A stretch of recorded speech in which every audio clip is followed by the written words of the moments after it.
5 isu atau masalah di lingkungan kerja. Berikut adalah 5 isu yang saya temukan di lingkungan kerja saya. Yang pertama yaitu masih berorientasi fogging dalam mengatasi DPD. Dalam penanggulangan DPD masih menerapkan fogging sebagai upaya pemberantasan nyamuk DPD.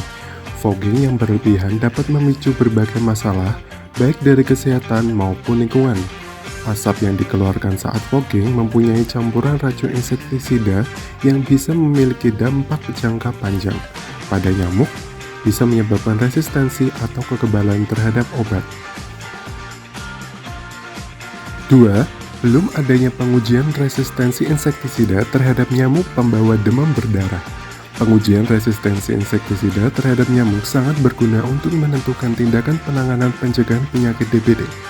Apabila nyamuk tidak dilakukan uji resistensi, maka tindakan seperti fogging akan menjadi percuma dan tidak efektif, karena nyamuk hanya pingsan setelah diberi racun. Hal ini bisa diminimalisir dengan penggantian racun insektisida secara berkala.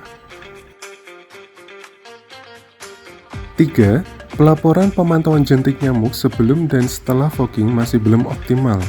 Pelaporan pemantauan jentik pasca fogging berfungsi agar kita mengetahui apakah terjadi perbedaan jumlah angka bebas jentik sebelum dan sesudah dilakukan fogging. Hal ini bisa menjadi landasan untuk pemberantasan nyamuk, tidak hanya nyamuk dewasa namun juga jentik nyamuk.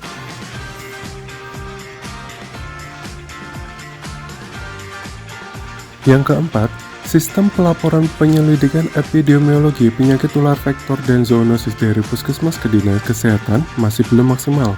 Sistem pelaporan penyelidikan epidemiologi masih bersifat manual dari puskesmas ke dinas. Pelaporan masih dalam bentuk penyerahan laporan dengan memfoto hasil form. Keterlambatan pelaporan akan berpengaruh dalam proses intervensi selanjutnya. 5. Belum adanya pemetaan jenis jentik dan populasi nyamuk. Pemetaan jentik dan nyamuk sangat berpengaruh untuk mengetahui jenis vektor apa yang ada di suatu wilayah, sehingga nantinya akan berpengaruh untuk mengetahui potensi penyakit yang dibawa oleh vektor nyamuk.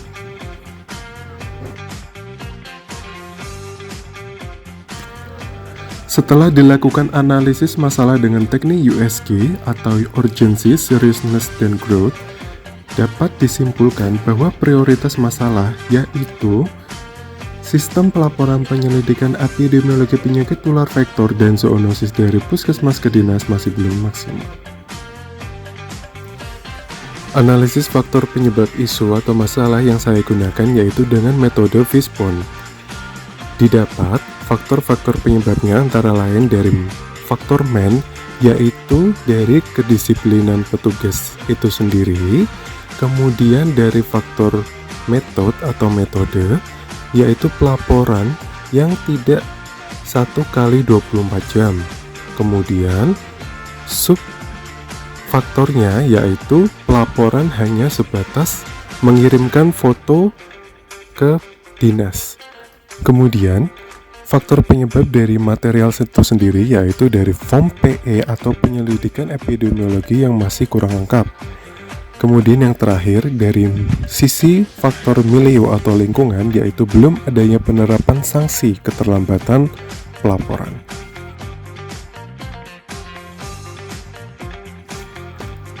Kemudian gagasan-gagasan atau solusi yang akan saya berikan antara lain,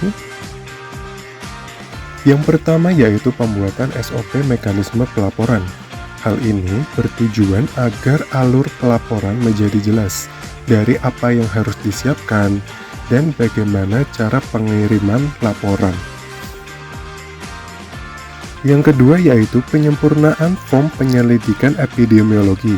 Hal ini bertujuan agar saat melakukan penyelidikan epidemiologi didapatkan hasil informasi yang jelas dan lengkap, agar pelaksanaan intervensi menjadi lebih mudah. Yang ketiga, yaitu pembuatan kesepakatan dengan petugas penanggung jawab puskesmas. Hal ini bertujuan untuk kedisiplinan mekanisme pelaporan yang disetujui antara Dinas Kesehatan dengan petugas puskesmas. Sekian dari saya, terima kasih.